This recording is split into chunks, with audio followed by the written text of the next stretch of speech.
right, so tonight what I want to discuss is I want to discuss the three things that I'm seeing big misinformation out there in regards. I'm seeing it all over Facebook because that's the main thing that I'm looking at and communicating with people all across the world with. I'm seeing major misinformation, seeing people recommending and okay from the medical community to the general population, okay with Tamiflu. People need to know what Roche did to bring their drug to market, that they hid and withheld the data that showed serious harms. Yeah, they published additional studies after that. The maker did, employees of Roche, to somehow claim that it wasn't Tamiflu, but they withheld the data for several years. From the Cochrane database and British Medical Journal, they called upon the release of that data and Roche would not release it. What do you think somebody's doing when for several years they won't give you the original data from their original research studies, for which they achieved FDA and EMA, European Medical Association and their FDA, approval for the use of that drug? If they're not going to give you the original data, they're hiding something. It's simple as that. They weren't hiding something. Be like, oh, sure, look at all my data. I'd love for you to look at it, analyze it. Please publish whatever you find. Here's just the data. We're not going to give you any money. Please go ahead and publish all the data and information. Get it out there to the public because that drug saves lives. That's what they would have said if the data actually showed that it benefited people. But no, they withheld it for how many years, then finally wanted to give pieces of it. It's completely insane that the medical community sits here and says, let's trust liars and people who don't want to actually give us all the information. That's great. The Tamiflu is the best thing we have if you get the flu. And then the vaccine, which is 10% effective this year, that's the best thing we have to prevent it. That means you do a horrible job then if that's the best thing you got. You're horrible at doing anything beneficial for people if it's a 10%. Because guess what, folks? Real quick, since the 10% effectiveness of the flu vaccine is all they got, let's look at what a placebo can actually do. According to Harvard research, placebo affects biological, clinical, and ethical advances. Guess what? If you read the entire article and research study, you'll find out that what? The placebo effect in an open label trial, that means they're actually telling people you're taking a placebo. But they actually explain them how beneficial a placebo or mindset can be. And an open label placebo trial actually showed a 20% effectiveness, meaning that a placebo was 20% effective and the vaccine is 10% effective. Now let's do some math on that. See, if I give you, and I tell you, if you have no clue about the truth of vaccines or harms of drugs and things like that, and you believe that a vaccine is actually effective, so you're going to go in and you're going to get the vaccine. Well, there's actually a placebo effect with that, which, according to this, an open label actually telling people that they get a placebo should give you at least a 20% effectiveness rate. So you get a placebo effect by going in and getting an active, quote-unquote, vaccine, drug, active ingredient drug or vaccine. So you're actually taking something with an active effect on your body. It actually actively affects your body. Unlike placebo, doesn't actively physiologically affect your body. Your mindset actively affects your physiology with a placebo. So you take that. So according to placebo effect that you would receive even when taking a vaccine should be a 20% effectiveness. Well, the vaccine is now 10% effective. So that means that it's actually negative 10% effective because you got a 20% benefit, but then it's only 10% effective, meaning it's 10% harmful.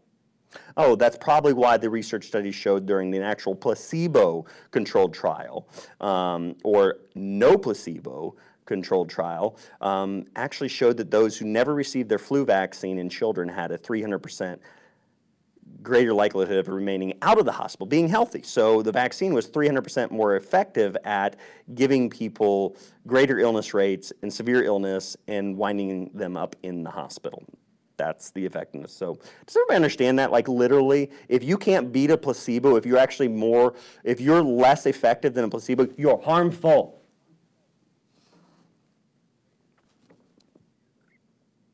All right, so let's go through some stuff very quickly because I'm going to have to get out here about 6:30, so I only got about 10 more minutes that I'm going to be able to discuss this stuff. And I know I told people that I would be on the line and answering some questions, so I'll do that possibly later. Centers for Disease Control and Prevention. So this is one of the biggest pieces of the puzzle that I think is phenomenal. Actually, the FDA did somewhat of their job. But this research study, according to British Medical Journal, CDC, Centers for Disease Control and Prevention, protecting the private good. You'll find in this that the U.S. Food and Drug Administration issued warnings to Roche that it could not claim that oseltamivir. It's, again, there's even a research study or an article out in the peer-reviewed literature here recently about how you can't pronounce most pharmaceutical drugs. So I'm not alone in this non-ability to produce the verbal communication necessary to pronunciate the drug properly. Tamiflu, let's just call it that, because that's the common name. That's the oseltamivir is the scientific name of the drug. Reduces pneumonia or deaths. They could not claim that it reduces pneumonia or death since it has never provided, Roche had never provided evidence to the FDA to support that claim. And this is in 2000 and what, folks? 2015, and still to this day, they still have not produced that. And why are we asking the fox to produce us the evidence for which the hens aren't being killed by them? I just don't understand. By funding the CDC's Take 3 campaign, you take your aspirin, your Tylenol, wash your hands, and take your flu vaccine. Take your Tamiflu, take your flu vaccine, and wash your hands. I think was that the Take 3 campaign. Roche and other companies aren't claiming their antivirals will reduce pneumonia or death, but instead CDC director at the time, Dr. Frieden, however, he did make that off-label claim telling the public on national television that it could save your life. FDA just issued warnings to the maker Roche. You can't say that it saves lives because you never produced any evidence that shows that your drug, and you're the one who withheld a bunch of data to say that it actually, and the reason it was actually allowed to be brought to market, because according to them, which they had an active placebo, in which you actually read through the British Medical Journal on another study on this drug, you'll find out that the drug actually had a harmful placebo as well. But anyways, they're not allowed to claim it, but as soon as you just give a bunch of money to the CDC, then all of a sudden your CDC director gets on national television and says what the FDA says you're not allowed to claim. Hey, freedom of speech, everybody. Free country, they can lie to you if they want to, right? So this looks like a classic stealth marketing in which the industry puts their message in the mouths of trusted third parties such as academic or professional organizations, kind of like back when drug companies, or the big tobacco, Camels, #1 doctor recommended, right? Smoke Camels, more doctors smoke Camels than any other brand. Posters and everything out there. Again, trusted individuals, for some reason, our medical professionals were promoting one of the biggest factors in cancer deaths ever, and they were promoting it as healthy. Yes, that's your trusted medical professionals. Sorry, I'm a little worked up tonight. Tamiflu, the battle for secret drug data. She told him Tamiflu has been a huge commercial success for Roche. Billions of pounds of public money have been spent on it, and yet the evidence on its effectiveness and safety remains hidden from the appropriate and necessary independent scrutiny. Meaning the FDA couldn't even look at all the data. Oh, good. Glad they're actually. British Medical Journal, again, that was in 2012. Back in 2009, you can read a common article on major flu strain found resistant to the leading drug, puzzling scientists. Virtually all the dominant strain of flu in the United States this season is resistant to the leading antiviral drug, Tamiflu. Scientists and health officials are trying to figure out why. Maybe it's because, again, you didn't have the data and the drug company told you it was effective, but they won't release all the data, meaning they're hiding something. Maybe puzzling, it's just so puzzling. Tamiflu maker Roche won't give us all the data, but for some reason we can't figure out why their drug that they said worked isn't working. Hey, maybe it's in that data. Maybe the answer doesn't take a rocket scientist. Well, maybe it does take a rocket scientist. Maybe a rocket scientist is a lot smarter than a common medical scientific researcher, and the majority of scientific researchers in the medical field aren't as smart as rocket scientists. And so, yeah, it's probably a rocket scientist would figure out that if the maker of the drug is withholding data and information, then it's probably the answer to why your drug isn't working is in that data that they're not allowing you to see. You want to know why? Here's the deal. You want to know why I want to try and make these things entertaining and why I act like I do sometimes? I know I act like a fool, some people would say, but the reality is this. People will watch 50 million, billion, kajillion times the YouTube video of like a dad getting hit in the nuts with a wiffle ball because his kid hit it off a tee, okay? They'll watch that over and over again, spend 5 minutes of their time, but they won't take 5 minutes out of their day to watch a video. 30 minutes. I think your child's life and whether they survive the flu season or not is probably worth 30 minutes of your time. Or how many hours of information is on my website right now? False fear of fever. Understanding the flu vaccine, 3 hours before you go and give your child a shot. Please watch that information. I'm trying to make things entertaining so that people actually stick with it, watch it throughout. I don't care if you hate me and you think I'm a complete raving lunatic. You know what? At least you'll watch the entire information. Then when you want to claim that it's so outrageous, this guy is just a fool. He's acting like he's nuts. I'm not watching this. Well, I'm sorry. I didn't reach you. I wish I would have. But I don't understand how people can't get frustrated with this whole system.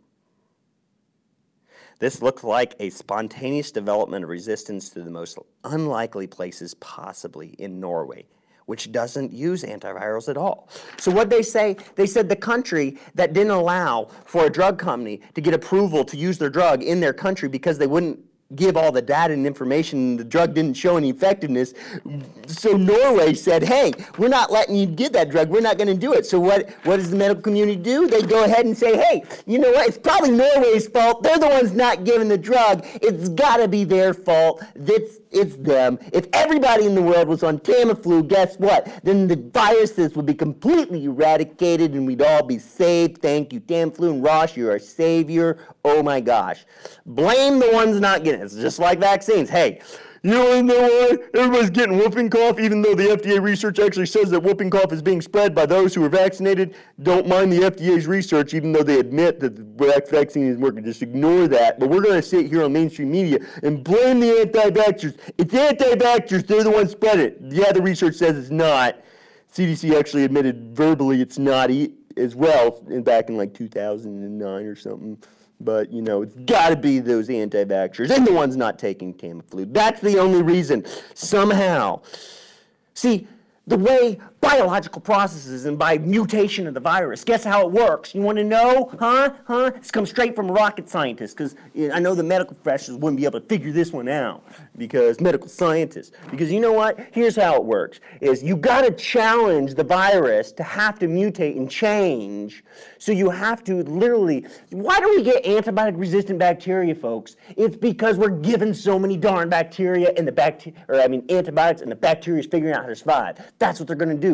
The same thing with the virus. The virus is going to figure out how to survive. But the reality is, the drug never worked in the first place, so it's not like the virus mutated. That's their theory. They're trying to come up with excuses. And the reality is, that was back in 2009. So the viruses that we're dealing with today have all stemmed from the viruses that were circulating back in 2009. So guess what? Your drug still doesn't work.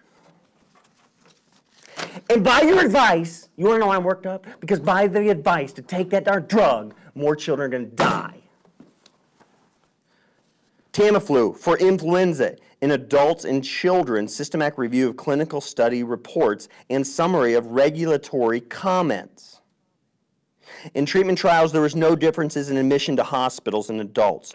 14 of the 20 trials promoted participants to self-report secondary illnesses to an investigator. So they didn't want to even know. So they had to self-report, going to the doctors, hey, I'm having a lot of problems from this darn drug Tamiflu. They had to self-report it.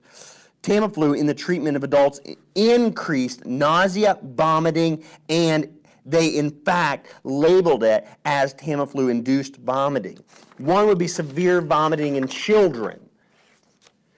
No evidence of reduction of transmissions if you take the drug. Although I've seen on Facebook parents asking the question in different groups, you know what, doctors are telling me my 4-year-old got the flu and now they're telling the whole family to take Tamiflu as prevention. Even my 4-month-old baby, they want me to give them Tamiflu. Should I do it? You know what? Here's the problem. Tamiflu caused psychiatric events, headaches, which is a neurological disturbance, folks, renal impairment, and nausea. Causes nausea and vomiting. So the conclusions, the symptoms, causes nausea and vomiting, increases the risk of headaches and renal and psychiatric symptoms. We could not clarify on what basis, this is another note in the British Medical Journal from the authors, we could not know, asking the World Health Organization, the Centers for Disease Control and Prevention, so the CDC in the United States, clarify why you're giving the recommendation to take a drug that has no effective benefit, has no benefit. The placebo capsules of Tamiflu trials contained dihydrochloric acid, and dibasic calcium phosphate dihydrate, classified these as other potential biases because they could cause problems, folks. 2 patients who died in the Tamiflu arm died from acute renal failure on treatment, suffered renal failure on the treatment, and then they died. And that was withheld, but the evidence was able to be looked at afterwards. Toxicity was a problem with it, and bias and ghost authorship and poor methods. So the author of the study didn't even take part in the research. Ghost authorship. Ghost authorship. You know what that means, ghost? It means it's a fairy completely claiming to write the study, but they didn't actually write the study. They take ownership of it, credit for doing something they didn't do. See, the pharmaceutical companies pay people to put their name on a study for which they didn't do. It's called ghost authorship. Somehow, the peer-reviewed medical research organizations and journals allow that to happen. I don't understand. If you didn't do it, you don't take credit for it. But it happens all the time, folks. And that's what they did with Tamiflu. It's funny. You're going to trust the safety and effectiveness of a drug upon ghost authorship. Big Pharma plays hide the ball. Even so, Tamiflu makers or the governments around the world were stockpiling the drug. This comes from Big Pharma plays hide the ball with data. All right, this is back in 2014. The Food and Drug Administration knew about it, but the medical community did not, about the fraud and withholding of data. The U.S. Centers for Disease Control, which doesn't have the same access to unpublished data as regulators, had recommended the drug without being able to see the full picture. And they still do it today. They were concealing trial data, and that is a routine action by the drug companies, they say. At least 70 people have died, many of them by suicide, after Tamiflu-induced episodes. The deaths were almost surreal. A 14-year-old who took Tamiflu jumped off a balcony. A 17-year-old took the drug and ran in front of a truck and killed themselves. A scientist documented other cases, psychiatric or psychopathic events, an 8-year-old being almost demon-possessed and growling at people rather than talking to them. Tamiflu does nothing, they say. Tamiflu does nothing. There is even a slight chance of life-threatening effects. Why was it approved? And why to continue to prescribe it? That's what the Cochrane collaboration argued in its report in April. Great article to read again. Another one, I'm going to just read the titles here, maybe one or two. British Medical Journal asked Tamiflu Roche to release the data on Tamiflu's effectiveness. In fact, British Medical Journal called for European governments to sue Roche because of their lies. Folks, I get into conversations. Here's the problem. We have recommendations. I'm sorry I didn't get into fever reducers. I've got to wrap this up for tonight. But here's the deal. Go back, false fear of fever. You'll find plenty of information. One of the things, just for a tidbit, just looking at this type of information, just reading this statement right here, the beginning of fever, a thermal regulation of the immunity in the immune system feels the heat. Fever is a cardinal response to infection that has been conserved, in warm and cold-blooded vertebrates for over 600 million years of evolution. That's if you believe in evolution. In evolution, if fever was harmful, guess what? All the ones with fever wouldn't have been making it. And evolution would have selected not to allow the body to produce a fever. So if you believe in evolution, guess what? Then you should believe that a fever is a good thing and not treat a fever. Even shaving the hair off of ferrets increased their likelihood of dying during infection. Crazy. That's another study, not this one. Because they lowered the body temperature. So putting a cool rag on the forehead, putting a cool bath. Yes, God forbid, I don't want to see children suffer, but we have to sit there and realize that what the body is doing is very, very intelligent. God designed the fever for a purpose, to assist and enable our body to fight off an infection better. We need to embrace that reality. It's in the research. It's in the evidence. Now, I know parents, that's why I go back to the false fear of fever video on my website. Find it, please, because I go through the studies that show that brain damage was not observed in febrile seizures, that high temperatures did not cause brain damage. Yet it's, again, a myth and a lie that the medical community perpetuates to get people to fear fevers so that they get them on their drugs. The fever response is executed by integrated physiological and neurological circuitry. It's our nervous system, our body producing that, not the virus or bacteria. It's, hey, the virus or bacteria is here. Let's get the immune system revved up. We got to get some thermal regulation going on right now so that we can burn this virus and bacteria out. Woo-hoo! Turn the heat up. They can't survive. We're going to kill the bacteria and virus right now.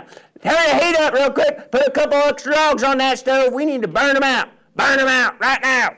That's what the body's saying. It's literally in that exact accent. The body's like, turn the fever up right now. I see a virus coming through the front door. Here it comes. It's hit our tonsils. God forbid we don't have our tonsils right now, because tonsils really help in cellular immunity, immune responses, because it allows us to recognize when something's coming into the body, because right there is like a sponge. It says, hey, here comes something. Get ready, everybody. It's like the guys on the lookout tower. That's tonsils. They're like, that's why you need to keep them. That's why illnesses are increased. Reduce symptoms if you get your tonsils removed, but there's a reason why the tonsils aren't functioning properly. That's why I get adjusted by a chiropractor, and studies shown 82%, I think it was, of children with tonsillitis could save their tonsils if they got adjusted by a chiropractor. So please, I know some people are like, he's on tonsils now. Oh my God, how do I stay up with all this information? What do? I have my children's tonsils taken out. Oh my God, did I do something wrong? I'll get to that later. Trust me, we can still do the right things for your kid. It's not like, anyways. Back to it. Neural circuitry and confirms a survival benefit. Survival benefit. Yeah. Fever. Survival benefit. Another study. Let me see. Where's it at? Where's it at? Where's it at? Here we go. The effect of antipyretic or fever-reducing therapy upon outcomes in critically ill patients. A randomized prospective study, 2005. Again, from PubMed, this research journal, saying that the study was stopped after the first interim analysis due to the mortality difference. They had to stop it because of so many more people dying and critically ill, related to the issues of waiver consent and mandated for minimal risk. So aggressively treating fever, bringing the fever down in critically ill patients may lead to higher mortality rates. Higher mortality rates, folks. And yet experts on national television lately have been sitting there saying the best thing you can do for a flu is take Tylenol, get plenty of rest, and drink lots of fluids. Okay, the two last ones were common sense recommendations. Somehow I'm an expert, but I told you to take Tylenol, so that makes me not an expert. Actually, it would make me an idiot because I just don't know the research for which Tylenol actually increases the risk of dying. Does anybody else get worked up the fact that the medical community is sitting there lying on national television to people, and now children's lives are at stake because of it, because parents are led to believe the fever is something horrible, we gotta treat the fever. Quick, get the fever reducers out. Somebody's got a little warm forehead.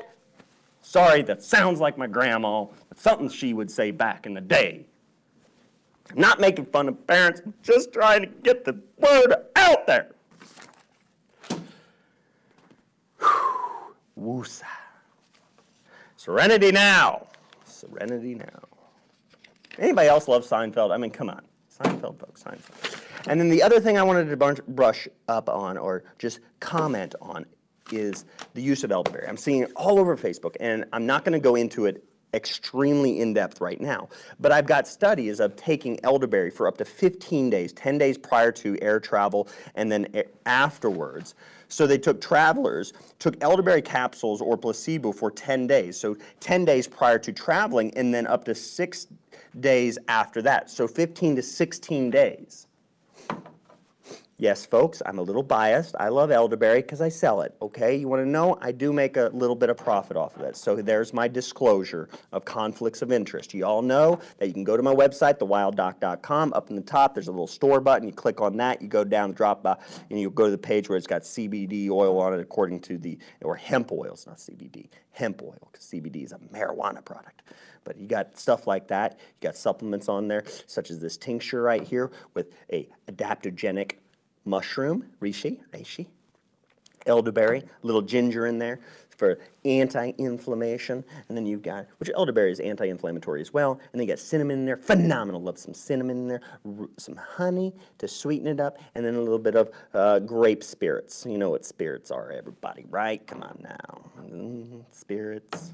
Wish me a bottle of spirit right now. And they're just kidding around here, folks. Everybody's judging me right now because he's talking about drinking the spirits. Oh, good golly. Oh, I know what he's talking about. Hey, he ain't going to get away with that. Nope. He calls himself. Hey, the first miracle was turning water to wine. Keep the party going. I wonder if it was elderberry wine. It turned the water to elderberry wine. That way, that season, nobody was getting the flu after that party. Woohoo! All right, anyways, but yeah, you can get that off my website, but that's my conflicts of interest right there. So that I disclose that, you know that I sell something that I am promoting and talking about the benefits of.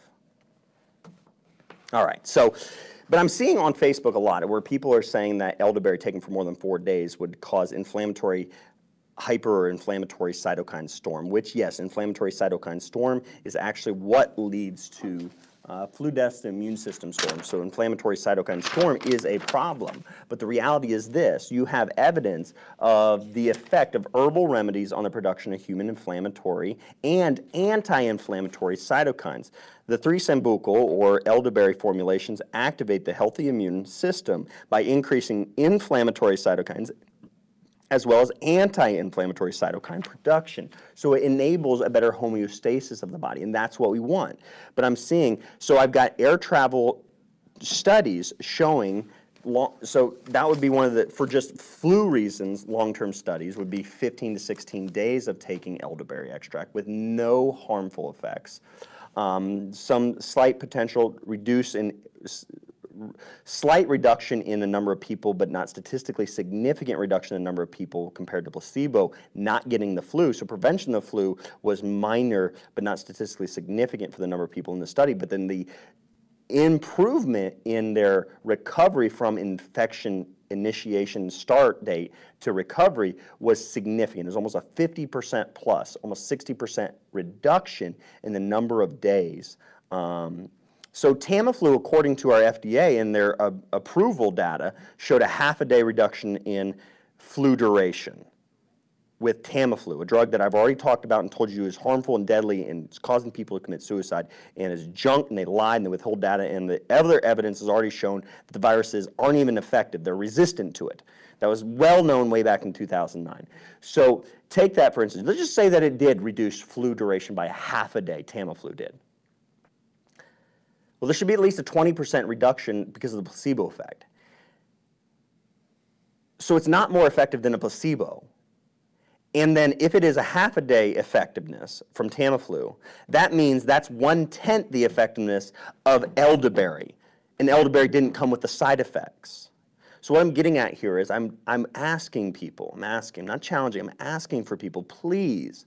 I'm seeing it all over these crunchy pages, natural people saying it. I'm like, and I get the little quotes, you're getting there, you're natural. I'm super excited. Thank you for, you're encouraging people to take elderberry. You're doing one of the best. But even the studies in Panama and different places, up to 5 days they were giving this elderberry extract. So people are saying 4 days, and then people are saying that it can promote inflammatory cytokine storm and that it could cause harm. And I'm not finding that. What I have found is a possibility, a theory, Here in this study, the effect of sambuca or elderberry, black elderberry-based natural product in production of human cytokines, inflammatory cytokines. It says that the most striking increase was noted in tumor necrosis factor alpha production, 44.9-fold increases, which could help in circumstances including such as cancer.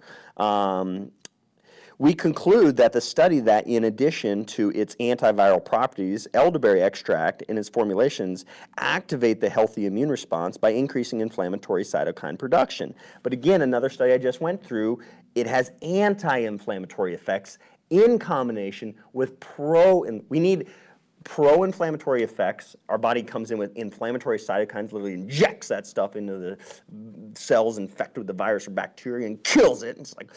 It's like that's their weapon, inflammatory cytokine, pew, pew, pew, pew. And that's exactly what it sounds like inside of our body. It's like pew, pew, pew, pew. That's our immune system going after it. I feel like it's like, or this is like the light, it's like a lightsaber that did not sound anything like a lightsaber.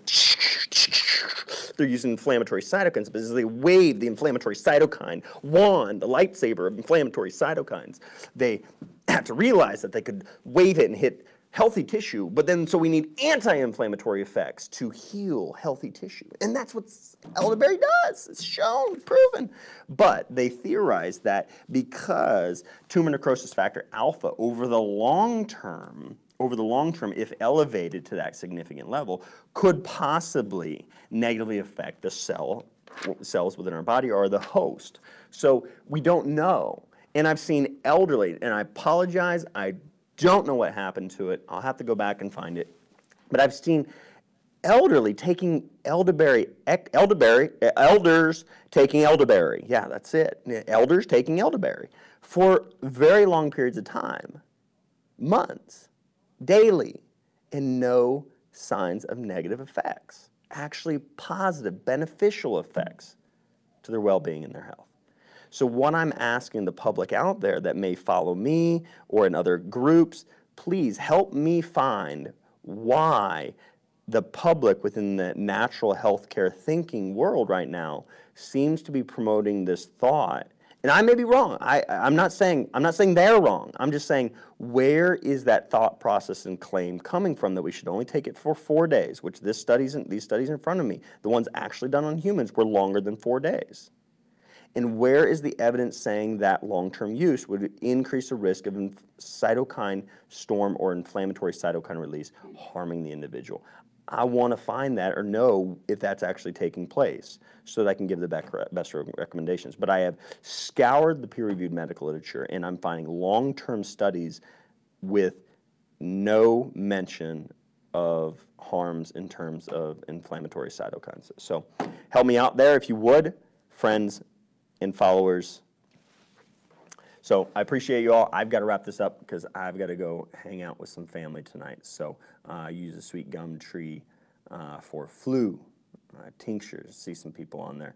Hey, I appreciate everybody being on here right now. Lou, appreciate you being on. Lynette, awesome to see you. Kay, see you on here a lot of times. Catherine, Kathy Hughes. That was my wife's last name originally. So maybe you're related to my wife somehow. But Kim, appreciate Jody, Lynette. I just want to give people shout outs here. Amanda, appreciate everybody being on. I'm taking off. Got to go spend some time with the family. I appreciate, listen, here's the thing. Why do I get all, I hope everybody else, am I in the view? Because I know I was like originally seated. Like, I got to make sure I'm in that camera view right here. You see me? Okay, so, I mean, okay, stand up. Okay. So here's the thing, folks, my heart burns and it aches, and I just hit the mic. My heart burns and aches for losses of life. The 3 babies that have been lost in Tennessee already to the flu. This information that I just went through, the fact that we're sitting here and we're promoting drugs for which drug companies are withholding data and they've lied. The fact that we're promoting drugs that really all they're doing is inhibiting what our body is doing to fight an infection. That's what fever reducers do. That recommendation, those recommendations right there, that myth, those lies, whatever you want to call it, is costing people their life. And then the neglect to look at the peer-reviewed studies and just say, why can't the medical community just say, yes, a God-made medicine, a plant that God created. It didn't take some scientific laboratory. No, all it took was God creating it, saying, poof, elderberry. I don't know whether it was the second or third or fourth, fifth, sixth, seventh day. I don't know. On the seventh day he rested, so it wasn't on the seventh day. I know that elderberry wasn't created. First day was the heavens and the earth. Man, I really need to study my Bible a little bit more right now. Anthony's sitting in the back there. You judging me, aren't you? Can you say them all? I mean, it's like the first day, the heavens and the earth, right? Yeah. From the darkness. And then the seventh day, he rested. I know the first, I know the seventh. Somewhere in between there, he created elderberry. And he was intelligent in that fact. And somewhere in between there, he also thought to himself, when I create man, I'm going to create man to be able to produce a fever for which that will help them fight off the fever. And then all of a sudden, when it came down to it, why are human beings think they're smarter than me? And suddenly they need to actually lower the temperature of people. Gosh, why don't they understand that I'm really smart? I really had a great plan in this whole situation. Shouldn't have put that tree there in the middle for Eve to eat and give to Adam too. Man, maybe that was a bad idea, but you know. And that's maybe the only bad idea he had, was creating that tree. He was just testing us. But he wanted to give us freedom, choices. Best love you can have is giving people freedom. So anyways, but folks, get this. Children are dying. 3 children in Tennessee right now.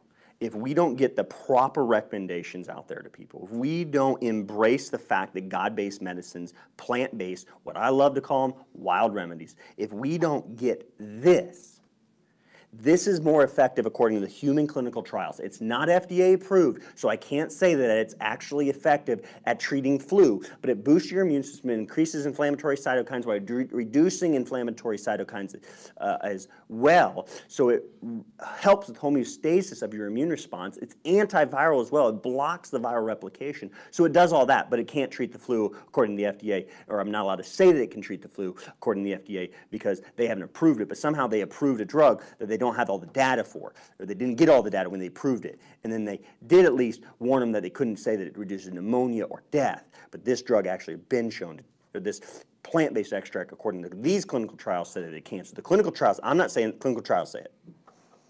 Folks, this, in my opinion, if people want to claim that Tamiflu and that fever reducers are going to save lives, guess what?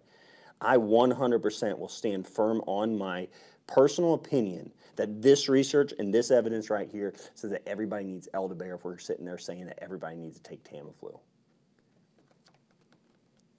We gotta get this information out to people before more people die. It's simple as that. That's why I do what I do, and I consistently do it over and over and over again. I know that I've talked about this subject before, but please spread the truth. Speak the truth. Equip yourself with the truth. These articles on my website, thewilddoc.com. Get them in the hands of family and friends. Make sure people know before they ever have a child or themselves having to battle flu. I know we're too late with a lot of people right now, but we've got to spread this message far and wide. Share the truth. Don't just like it, because that's the only way we save lives. I'm the Wild Doc. Hey everybody, I'm the Wild Doc, and if you enjoyed this video, make sure that you hop on over to thewilddoc.com. Subscribe there for our newsletter and email campaign. Join in the conversation on Facebook, and let's transform the world by unleashing the power of natural healing.